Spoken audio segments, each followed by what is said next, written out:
I am sure you have heard the saying, don't put all of your eggs in one basket. That is why having multiple streams of income is extremely important. Everyone talks about having multiple streams of income, but no one talks about how to actually manage them. If you try to juggle too many things the wrong way, you don't make more money, you just get burned out. So today I'm going to talk about why it's so important to have multiple streams, how you kind of identify those and sort of audit your business. And then we're going to show you how to structure it and prioritize your multiple streams of income in the smartest way. Thanks everyone for joining us today. I'm Belinda Ellsworth, and I'd love it if you could hit subscribe. That way it'll really help us out. We're kind of new to doing this on this channel. And hit like if you like what you hear today. And if you really love what you hear today, then make sure that you share it with somebody that you care about. So let's dive into how do you recognize if you have multiple streams of income. So I'm going to use a couple of really great examples here. So you might have, there's two different ways to look at multiple streams of income. And the reason that we want to do this is because sometimes one certain aspect of your business is hotter than another. And sometimes it's more affected by the economy than another piece of it. And sometimes you want that recurring income. So that might be through a membership or something of that nature. So we want to create multiple streams two different ways. Either within the business that you have. So what are the ways that I really make money here? Once you identify those or figure out how to create additional ones, when one is slow, the other might be really strong. If the economy is struggling and people say, you know what, I'm going to give that up right now, but this might become extremely important to them. And then that's going to take off. So it's kind of when one is really high, maybe the other one isn't working as much, but overall it creates a picture of success. Where I probably learned this the most is when I was first developing my business. I've read several of Suzanne Somers' books, and I actually got the privilege of talking with her and meeting with her because she was going to be a guest speaker at one of our leadership events that I put on. And one of the things that she said was, she learned from her time on Three's Company and putting all of her eggs into that basket and nothing else, that when that went away and she was really left with not anything at that moment, she was like, I am not ever going to do that again. I'm going to brand myself in a way that there's always going to be multiple streams of income coming in other than just her acting. And so when I read that whole entire chapter on what she had did, how she had grown her brand, how she had grown her business, it was like a light bulb for me, and it just clicked. And I was like, okay, I've got a better understanding of this. So there's one way to do is to create multiple streams within the business that you have. And I'm going to give you some examples on my own, and then I will give you some additional ones. Now, another way to look at this is that you have different side hustles or different things that you're good at that have revenue streams coming into your home or to your life, right? So maybe you work a 9 to 5 and that's what you work, and you might not be able to get, very little extra money or income or promotions or bonuses or anything else. You pretty much have a set income. So you do this in order to create those extra streams of income. So that is two different ways that you can look at it. And you have to say, so if you don't own your own business, then you're going to say, what are some multiple ways that I could make some extra money? And there are tons of people that are talking about this. Lots of videos. I've watched them myself actually on YouTube. But everything from lots of people have a talent or craft. I know people that teach guitar lessons because they love playing guitar, and then they're able to make an extra stream of income that way. I know people that make crafts and sell them. And lots of people do it in different ways. So you could be an Uber driver. You could do, you might start a YouTube channel like this. You might have a project that you're working on. You might in addition to having your regular job, you might flip a house a year and make an extra income that way. So what are the ways that you actually can take your time and actually make money from doing different things? And it should be things that you enjoy. I always say, you should have a hobby because it's good to have a hobby, but if you can have a hobby that makes money, that is even better because it can be fun to do, and at the same time, you're going to make some extra money. It's really, just to give you just a super example of this, I was getting my teeth cleaned. So at my dentist's office just about a month or so ago. And we were talking, and she goes, "Oh, yeah, I've got this little fairy business that I do kind of on the side just because I love it so much and I enjoy it. And people love these fairies." And I said, "Oh, like what are we talking about exactly?" So then she said, and she goes, "I make them all by hand, and I can make them look like anything. So people will send me photographs and then I can make these fairies." And I was like, "Okay." So I said, what I'd really love is my daughter was just in a Broadway show, and I'd love to get a little fairy of her character. That would be so awesome because I knew I was going to Boston this weekend, and I knew I wanted to get her something for her first dictatorial debut. And so I said, "Can you make one?" So I sent her the photographs, and oh my gosh, it was adorable. It was so adorable. But when I went to her house, she said, "I make these fairies. And so I do this for people, and I make personalized ones. And I also make fairy houses." And then she just talked about how she had taken her business and then the multiple ways that she makes money with that. And one of them is one of her friends works a regular like trade show, or has a booth at different craft booths, and so she lets her put her things in there, and she gets to keep 20%. And she puts them all there, and then she doesn't have to be there for the whole weekend. And so there's just all kinds of different ways that she was creating different streams of income on a hobby that she just really loved doing. And as that hobby started to flourish, she saw different ways of which she could generate income through that fairy business. So there's all kinds of things that people choose to do. Now, she's also, a dental hygienist. So that's two distinct streams of income that she has. But within her fairy business, she has multiple streams of income in which ways that she can advertise and present her fairies and get, and word of mouth, because I'm already referring people to her, and people will come back again and again, especially when you can personalize them. And she created a dress on this fairy that was just like the dress I sent her the picture of, with the little white boots and the ribbon in her hair and the whole 9 yards. I was kind of blown away by the whole thing of the detail. That's just an example. Here's another example, because a lot of people don't realize the importance of identifying the 4 income streams. So last year, I worked with a pastry chef in helping him to grow his business. And our goal was to grow that business by like 40%. So the first thing I said was where does the majority of your money come from? Like, what are the different ways that you make money within being this pastry chef?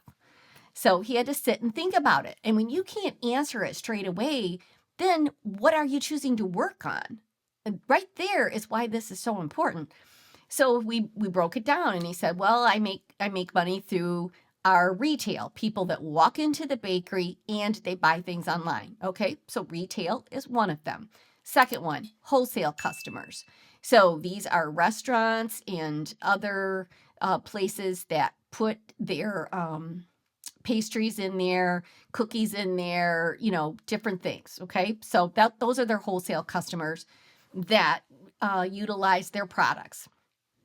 Then the third is that he taught classes. He taught baking classes that people would come to the bakery or even host in their own home, and he would go in and teach people how to make macarons, or how to make homemade pasta. Like, he taught these classes.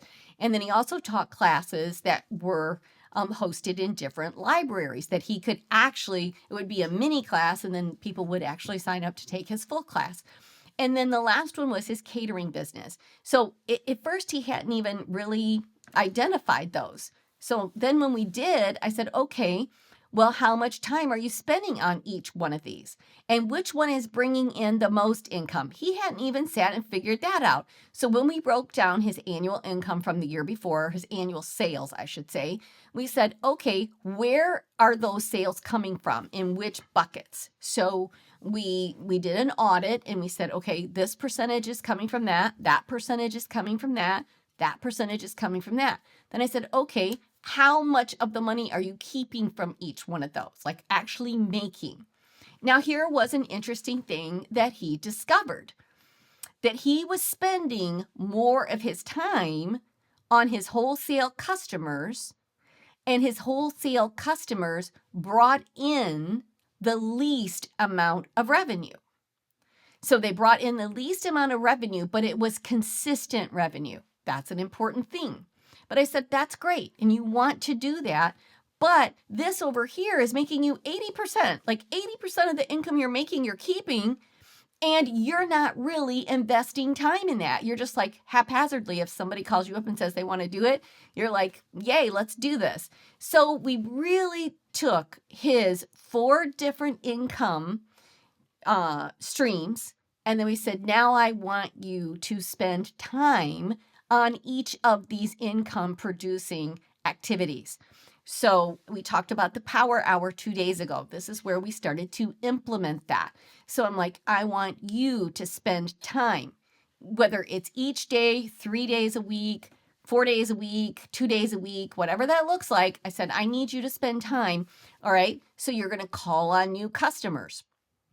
So our goal would be what? Our goal would be to do get 1 new wholesale client maybe a month, if that's possible, right? But you got to have leads, and you've got to either call on restaurants, you've got to swing by, meet people in person. So what is your day going to be for doing that? When is your time going to be allotted for that? Then it was like, okay, let's talk about the getting classes filled in. So that might be calling customer care, people that had did a class before, letting them know you've got a new one, putting out this newsletter, like what kind of time and energy are you going to put on these classes? And then it was, okay, events for catering. So reaching out to some of the colleges, some of the other businesses. Are you doing a business launch? We cater a really nice luncheon and bring it there. Like, so when you actually allocate time to actually work on that income stream, suddenly now you've got income streams coming from all different places. So that if maybe then when the economy gets a little bit tighter, maybe people saying, well, we're not going to pay $75 for a baking class. Maybe they don't need to do that, but he's gained additional monthly wholesale customers that are consistent and that will continue to carry that product. That's a perfect example that I can give you with just a single business. I know for my own business, I've had my speaking engagements, I've had my product sales, so online and in the back of the room. I have had my membership group, and I've had my consulting. Those are my 4 sort of areas of income producing that I have focused on over the years. And when I actually dedicate time to work on those areas, to grow those areas, then I see growth in my business and I create momentum. If I don't work on those areas, then they're not going to grow. And that income can grow over time to where you're making more money than you ever thought was possible. So I want you to do sort of an audit of your own business and really say, where is the money coming from? And then look on how you can see a distinct 4 streams of income or create multiple streams of income. It doesn't have to be 4, but I do like the 4, but it can be whatever that you like. And so you can say, all right, I've created multiple streams. Now I'm going to dedicate the time to work on those multiple streams. If you don't own your own business, then what could you do to create extra streams of income for your household? Maybe that is just for your vacation fund that we've talked about in other videos. Maybe it's to get your house paid off early fund. Maybe it's your retirement fund that you want to put extra into your retirement. Or just pay off debt. but you could have that side hustle and have an extra stream of income that was earmarked specifically for those things. So that is why you want to have multiple streams of income. It's why I want you to start thinking about your business in a different way. And it isn't just your business, it causes you to do two things. It causes you to create these multiple streams. So get creative. Think of other ways to take your business and how could you make additional income. But then you take a system like the Power Hour that we taught earlier this week. Go check that out if you didn't get a chance to see it. It's super powerful.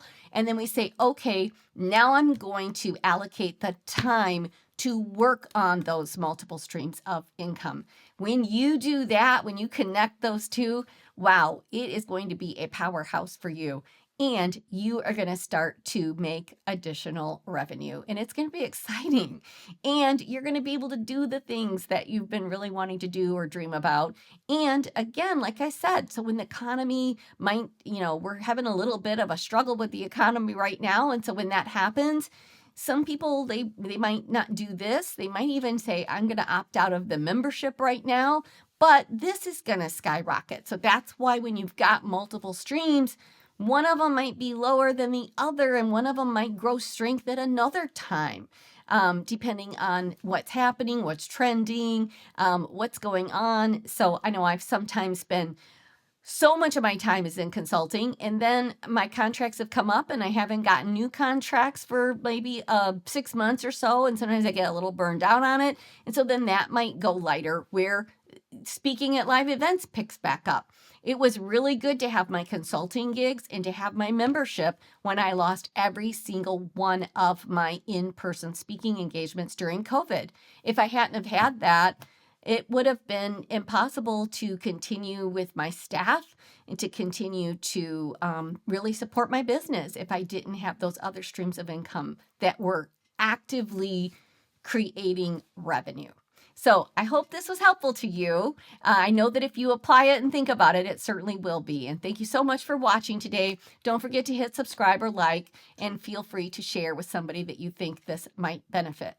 And join us later this week where we're going to talk about how to create a workout program that isn't just why is strength training important. So make sure that you check that one out because I think you're going to love it. And in the description, you'll see the link for the Power Hour program that I talked about earlier this week because it goes with these 4 streams of income. So if you click in the description, you will see a description for our Power Hour program, which is incredible. And we also have a really great membership group. It's an entrepreneurial membership group where we teach you how to grow your business. You don't have to do it alone. You've got really great people. So all of those links are in the description. Thanks so much, everyone.